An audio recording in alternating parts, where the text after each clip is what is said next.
We have arrived at a critical juncture in human history.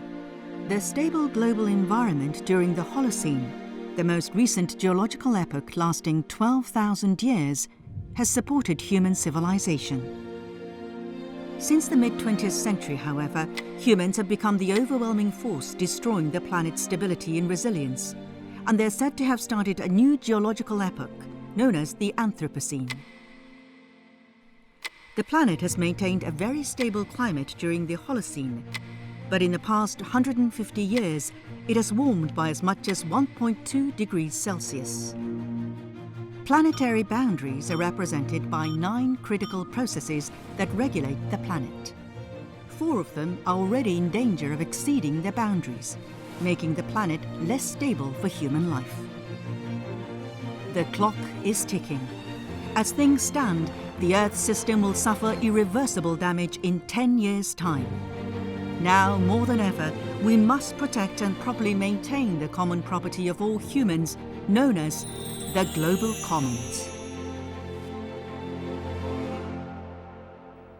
We have full influence over that right now and over the next 10 years. The scary thing is that after 2030, it basically doesn't really matter what humans do because we will lose control.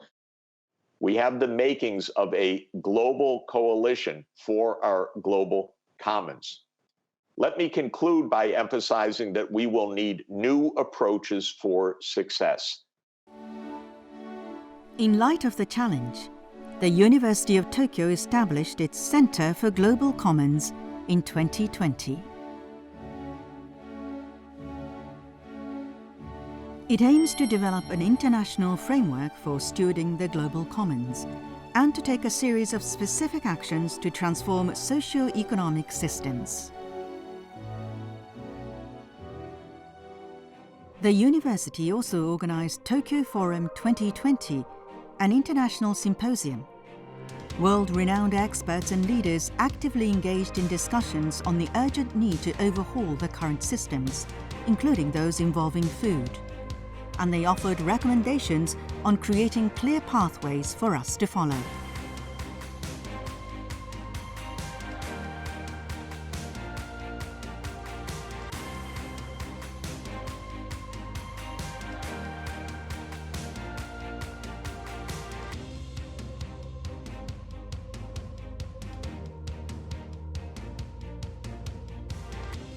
What this actually requires now is not incremental change. It'd be nice to sort of change a bit here and a bit there.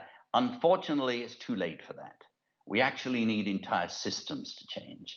And so in this session, we've got a group of stunningly well-qualified panelists, and they're going to help address this issue. I'm going to ask them to give a one-sentence answer to the following question. So how big a change do we need in the system? So first, Sunny Varghese, who is the founder and a head of Olam International, which is one of the largest commodity producers and manufacturers, agricultural commodities in the world. 5 million farmers are working for Olam. So he's sometimes referred to as the biggest farmer in the world. He's also chair of the World Business Council for Sustainable Development. How big a change do we need? In one word, we need a true metamorphosis, which means a fundamental change of the entire system, and the food and agri system is a complex system. Brilliant.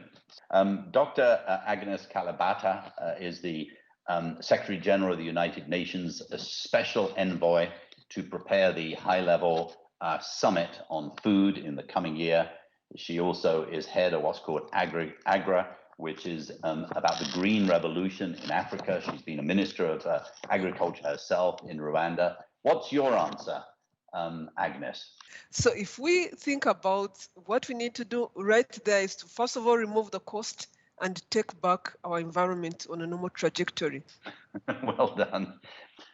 Professor Shengen Fang is a professor at the College of Economics and Management at China Agricultural University, and he was until recently head of the International Food Policy Research Institute, which is part of the CGIAR system and one of the leading agricultural economists in the world. Schengen. We needed to work together, not just the private sector, not just the researchers, not just government officials, not just citizens. It's everybody working together. And next, let me introduce Professor Hideaki Shirayama, who is a professor at the University of Tokyo in public administration and done some really remarkable work looking at international public administration on environmental issues.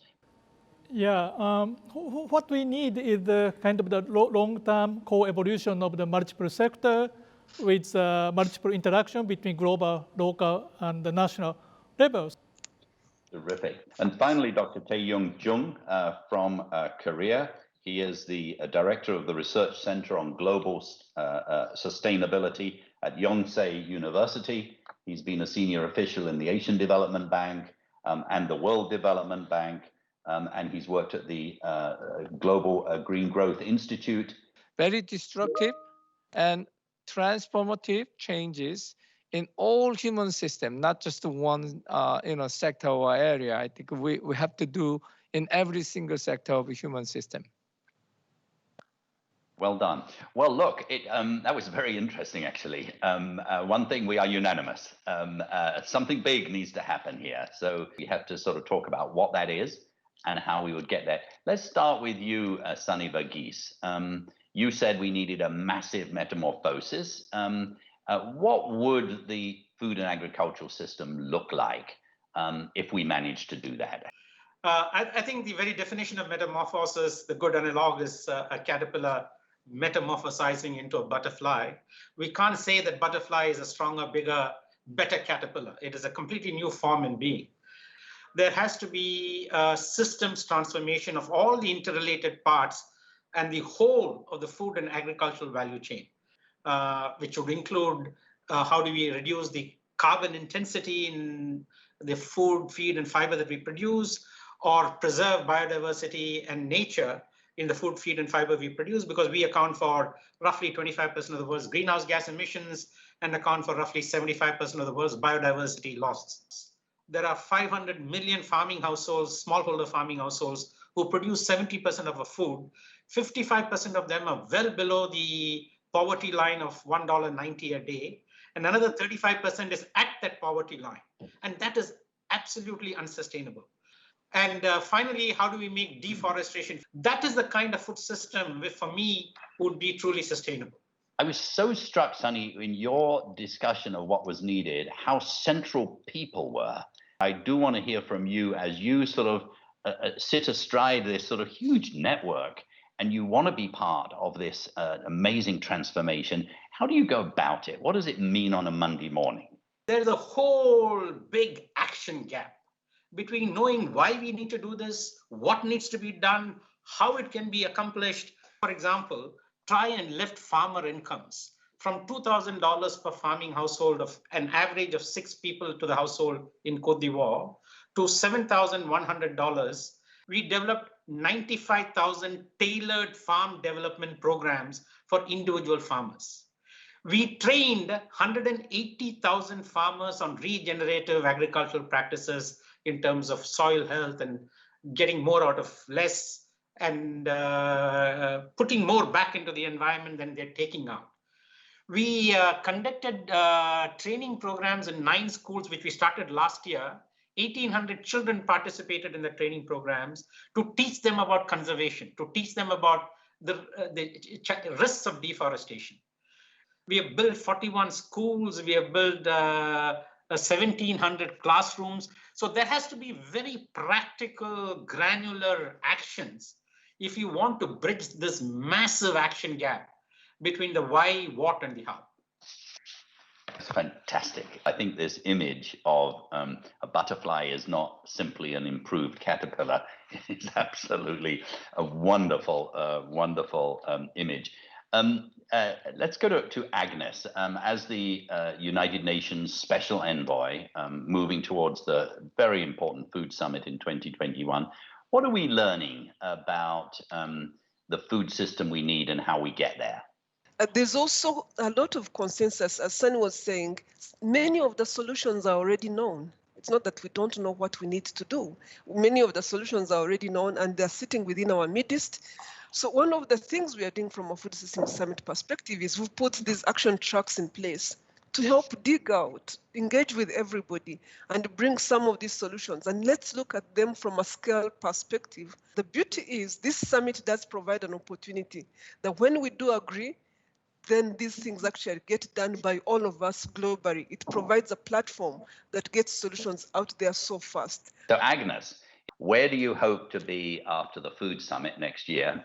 And what outcomes would you hope to see from the World Food Summit? The Secretary General has called for this being a People's Summit.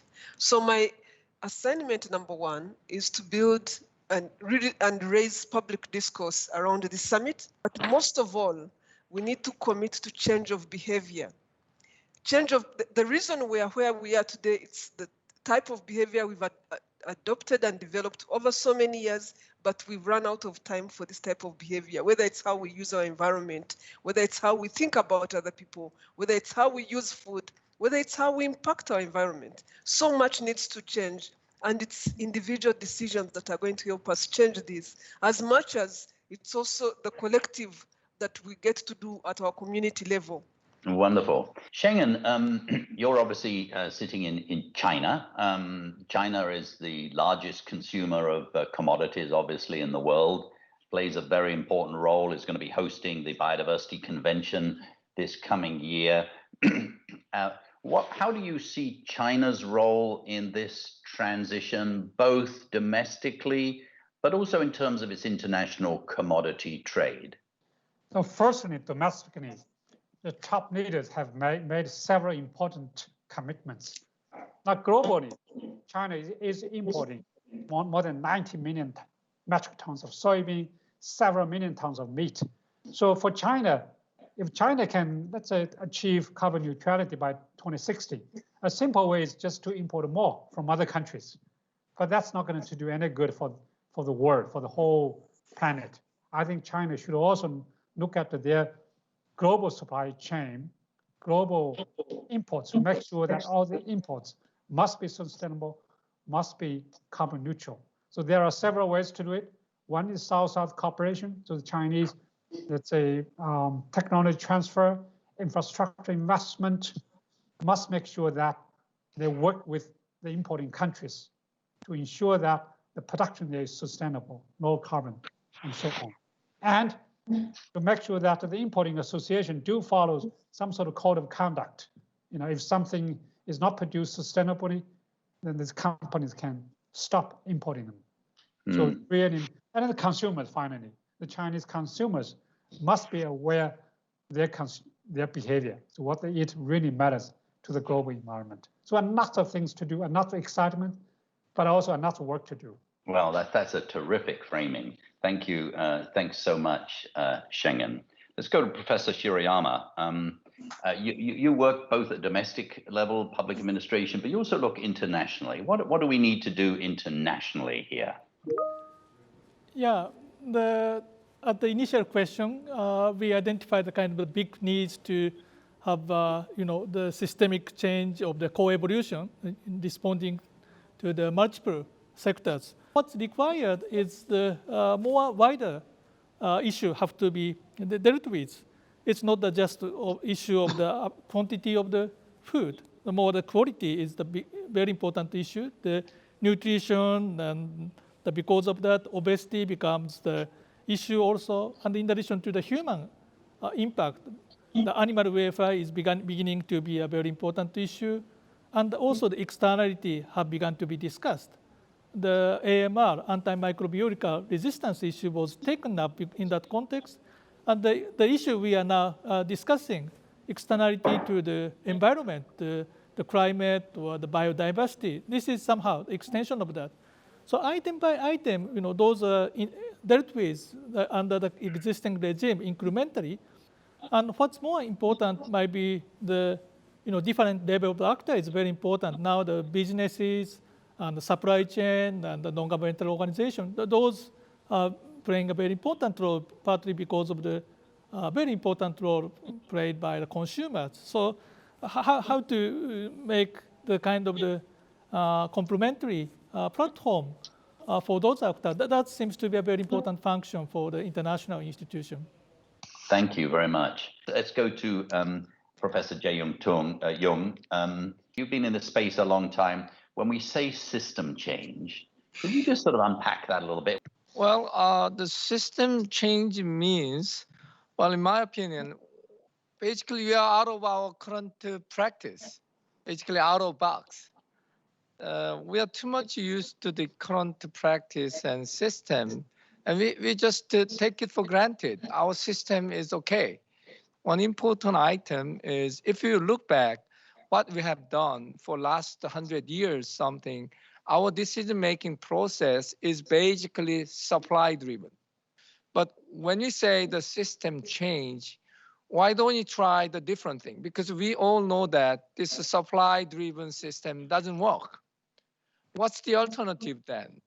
That is the demand-driven system. Our system is ready to listen to our demanders' need. So for me, system change implies let's change our decision-making process from top-down, supply-driven to demand-driven, bottom-up. That's my interpretation. Thanks so much, everybody. This has been a terrific session. So next year in the conference, I hope we'll be able to present, or long before that, we'll present our first analysis of sort of how goes the battle across all of these exciting revolutions. The food system is critical to protect the global commons, but also the health of the humans. And that's why that attracts a lot of attention these days. And it also relates to our day-to-day decision. What do you eat from morning to lunch to the dinner? And that's why I think we can change the food system altogether.